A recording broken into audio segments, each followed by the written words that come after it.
Hello दोस्तों, NCERT class 9th history में आपका स्वागत है। तो पहला चैप्टर हम लोग देख रहे हैं दोस्त, फ्रांसीसी क्रांति। तो अब तक हम लोग इंट्रोडक्शन देख चुके हैं दोस्तों। पहला पार्ट फ्रांसीसी क्रांति का फर्स्ट पार्ट देख चुके हैं। अब आइए देखते हैं दोस्त पार्ट 2, जिसमें ये बताया गया है कि फ्रांसीसी क्रांति कैसे शुरू हुई, उसके क्या कारण रहे थे, तो किस प्रकार फ्रांसीसी क्रांति शुरू हुई और क्या उसके परिणाम हुए। तो आइए देख लेते हैं दोस्त, history class 9th NCERT book से ये देखा जा रहा है दोस्त। तो आइए देख लेते हैं दोस्त। पिछले भाग में आप देख चुके हैं कि जिन कारणों से लुई 16 ने के वार बढ़ा दिए थे, कर बढ़ा दिए थे दोस्त। तो लुई 16 ने कर बढ़ा दिए थे। क्या आप सोच सकते हैं कि उसे ऐसा कैसे किया होगा? तो प्राचीन राजतंत्र के तहत फ्रांसीसी सम्राट अपनी मर्जी से कर नहीं लगा सकता था। इसके लिए स्टेट्स जनरल प्रतिनिधि सभा की बैठक बुलाकर नए करों को अपने प्रस्ताव को मंजूरी लेनी पड़ती थी। स्टेट्स जनरल एक राजनीतिक संस्था थी जिसमें 3 स्टेट अपने प्रतिनिधि भेजते थे, लेकिन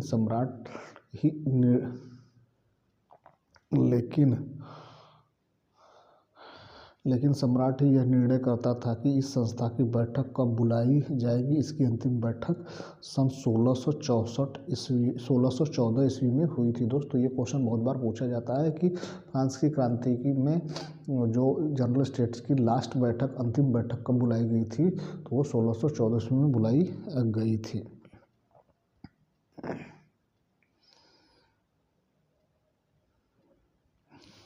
ये आगे देख लेते हैं दोस्त।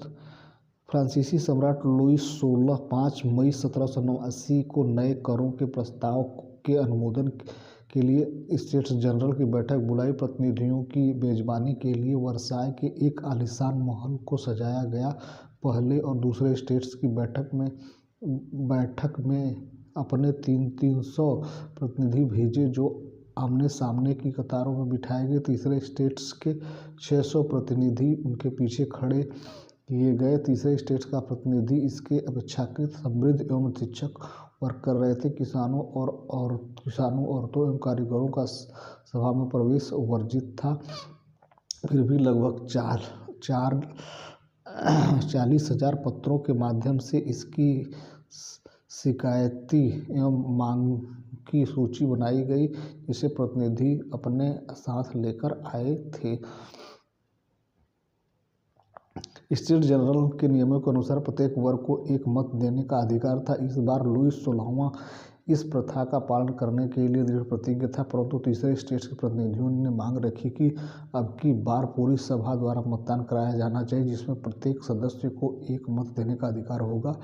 यह एक लोकतांत्रिक सिद्धांत था, जिसे मिसाल के तौर पर रूसो ने अपनी पुस्तक द सोशल कॉन्ट्रैक्ट प्रस्तुत किया था। जब सम्राट ने इस प्रस्ताव को अस्वीकार कर दिया तो तीसरे स्टेट्स के प्रतिनिधि विरोध जताते हुए सभा से बाहर चले गए।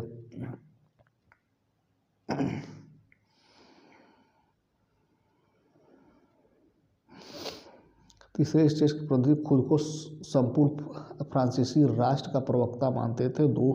20 जून को प्रतिनिधि वर्साय के इंडोर टेनिस कोर्ट में जमा हुए। उन्होंने अपने आप को नेशनल असेंबली घोषित कर दिया और शपथ ली कि जब तक सम्राट की शक्तियों को कम करने वाला संविधान तैयार नहीं किया जाएगा, तब तक असेंबली भंग नहीं होगी। उसका नेतृत्व मिराबो आबेसिये ने किया। मिराबो का जन्म कुलीन परिवार में हुआ था, लेकिन वह सामंती विशेषाधिकार वाले समाज को खत्म करने की जरूरत से सहमत था। उसने एक पत्रिका निकाली और वर्साय में जुटी भीड़ के समक्ष जोरदार भाषण भी दिए। आबेसिये मूलतः पादरी था। उसने तीसरा स्टेट्स क्या है शीर्षक से एक अत्यंत प्रभावकारी पुस्तक पैम्फलेट लिखा था। तो दोस्त ये पूछा जाता है कि मिराबो द्वारा लिखा गया पैम्फलेट का नाम क्या है, तो वो पूछा जाता है क्या लिखा उसने, कौन सी बुक। तो ये पम्पलेट है। तो जिस वक्त नेशनल असेंबली संविधान का प्रारूप तैयार करने में व्यस्त था, पूरा फ्रांस आंदोलित हो रहा था। कड़ाके की ठंड के कारण फसल मारी गई थी और पावरोटी की कीमतें आसमान छू रही थी। बेकरी मालिक स्थिति का फायदा उठाते हुए जमाखोरी में जुटे हुए थे। बेकरी की दुकानों पर घंटों इंतजार के बाद गुस्साई औरतों की भीड़ ने दुकान पर धावा बोल दिया। दूसरी तरफ सम्राट ने सेना को पेरिस में प्रवेश करने का आदेश दे दिया था। क्रुद्ध भीड़ ने 14 जुलाई को बास्तिल पर धावा बोलकर बास्तिल को क्या कर दिया, नाश्ते नाबूद कर दिया। देहाती इलाकों को गांव-गांव यह अफवाह फैल गई कि जागीरों के मालिकों ने भाड़े पर डकैत लुटेरों के गिरोह बुला लिए हैं जो पक्की फसलों को तबाह करने निकल पड़े हैं। कई किसानों में भय से आक्रांत होकर किसानों ने कुदालों और बेलचों से ग्रामीण किलों पर आक्रमण कर दिया, उन्हें अन्न भंडारों को लूट लिया और लगान संबंधी दस्तावेजों को जलाकर राख कर दिया। कुलीन बड़ी संख्या में अपनी जागीरें छोड़कर भाग गए। बहुतों ने तो पड़ोसी देशों में जाकर शरण ली। अपनी विरोधी प्रजा की शक्ति का अनुमान करके लुई 16वां अंततः नेशनल असेंबली को मान्यता दे दी और यह भी मान लिया कि उसकी सत्ता अब से संविधान पर अंकुश होगा। 4 अगस्त 1789 की रात को असेंबली ने करों, कर्तव्यों और बंधनों वाली सामंती व्यवस्था के उन्मूलन के आदेश पारित किया। पादरी वर्ग के लोगों को भी अपने विशेषाधिकार को छोड़ देने के लिए विवश किया गया। धार्मिक कर समाप्त कर दिया गया और चर्च के स्वामित्व वाली भूमि जब्त कर ली गई। इस प्रकार कम से कम 20 लाख लिब्रे, तो लिब्रे जो थी उस समय फ्रांस की मुद्रा थी दोस्त, ये लिब्रे जो है फ्रांस की मुद्रा थी। तो 20 लिब्रे की संपत्ति सरकार के हाथ में आ गई। तो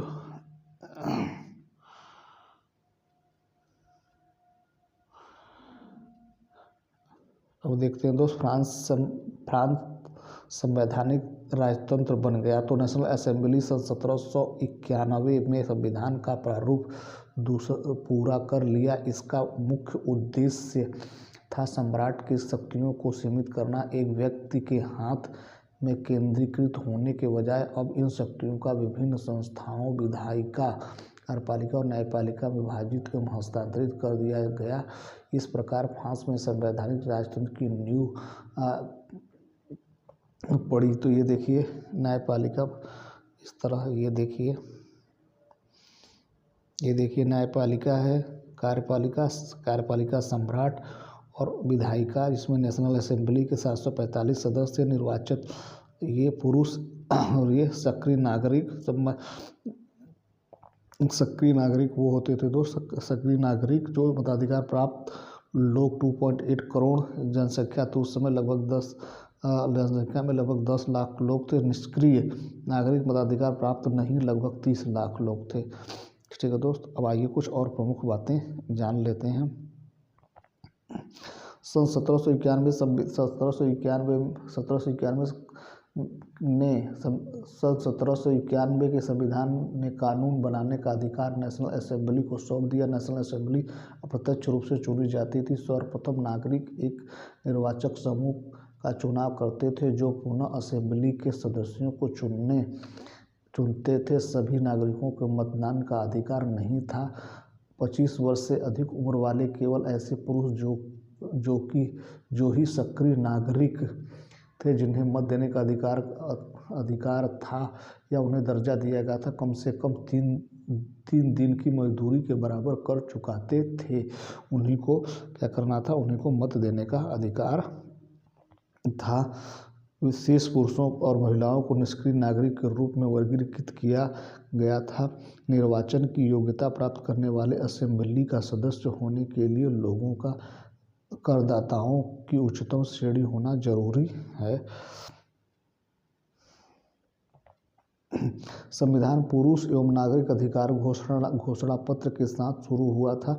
जीवन का अधिकार, अभिव्यक्ति की स्वतंत्रता का अधिकार और कानूनी बराबरी के अधिकार को नैसर्गिक अहरणीय अधिकार के रूप में स्थापित किया गया, अर्थात ये अधिकार प्रत्येक व्यक्ति के जन्मना प्राप्त थे और इन अधिकारों को छीना नहीं जा सकता था। राज्य का यह निर्णय माना गया कि प्रत्येक नागरिक नैसर्गिक अधिकारों की रक्षा करेगा। तो आइए कुछ और प्रमुख बातें जान लेते हुए फ्रांस की क्रांति में। तो क्रांतिकारी पत्रकार जॉन पॉल मरा ने अपने अखबार लामी द पल्प, ये देखिए मोस्ट इम्पॉर्टेंट है दोस्त, लामी द पल्प जनता का मित्र में नेशनल असेंबली द्वारा तैयार किए गए संविधान पर टिप्पणी की थी। जनता के प्रतिनिधित्व का कार्यभार अमीरों को सौंप दिया गया है। अमीरों और शोषितों की दशा केवल शांतिपूर्ण तरीके से कभी नहीं सुधर सकती। यह इस बात का अकाट्य प्रमाण है कि धनाढ्य वर्ग कानून को कैसे प्रभावित करता है। फिर भी ये कानून तभी तक चलेंगे जब तक लोग इन्हें मानेंगे। जिस तरह उन्हें कुलीनों द्वारा लादे गए जुए उतार फेंका है, एक दिन वही हश्र अमीरों का होगा। ये उल्लेख किसमें किया गया है दोस्त? तो ये जॉन मरा द्वारा लामी द पल्प नामक पुस्तक के उद्धरण से लिया गया, उसमें वो ये बातें लिखता है। तो आइए कुछ राजनीतिक प्रतीकों के बारे में, तो क्या प्रतीक था उस समय दोस्त? तो ये देखिए, टूटी हुई जंजीर क्या थी तो दास्तां को बांधने के लिए जंजीरों का प्रयोग होता था।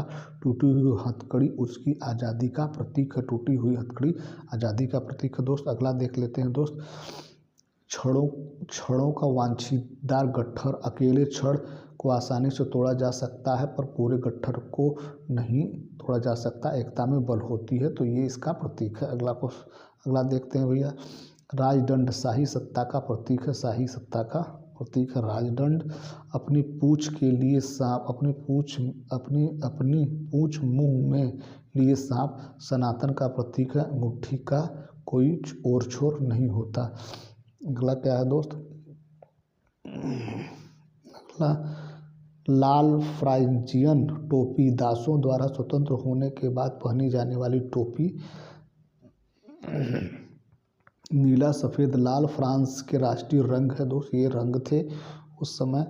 और ये है लाल फ्रांजीसी टोपी, दासों द्वारा स्वतंत्र होने के बाद पहनी जाने वाली है दोस्त। ये देखिए, ये डैनो वाली स्त्री कानून का मानवीय रूप है। कानून का मानवीय रूप है। विधिपट, कानून सबके लिए समान है और उसकी नज़र सब पर बराबर रहती। तो ये प्रतीक कुछ प्रमुख प्रतीक चिन्ह थे। तो ये रहा दोस्त फ्रांसीसी क्रांति के महत्वपूर्ण होने के कारण और क्या क्या कारण रहे जिसकी वजह से फ्रांसीसी क्रांति स्टार्ट हुई। तो ये फ्रांसीसी क्रांति के पार्ट 2 के महत्वपूर्ण थियरी थे। अब हम लोग कल से शुरू करेंगे दोस्त फ्रांसीसी क्रांति के पार्ट 2। तो हमारा प्रयास कैसा लगा दोस्त? ये नई सीरीज हम लोग लेकर आए हैं NCERT क्लास 9th का। तो ये विभिन्न BPSC एग्जामों और बहुत महत्वपूर्ण PCS और टीचिंग एग्जामों के लिए महत्वपूर्ण है। तो जिन दोस्तों को NCERT थ्योरी की ज़रूरत है वो हमारे चैनल्स को सब्सक्राइब करके हमसे जुड़ सकते हैं। Thank you so much watching this video.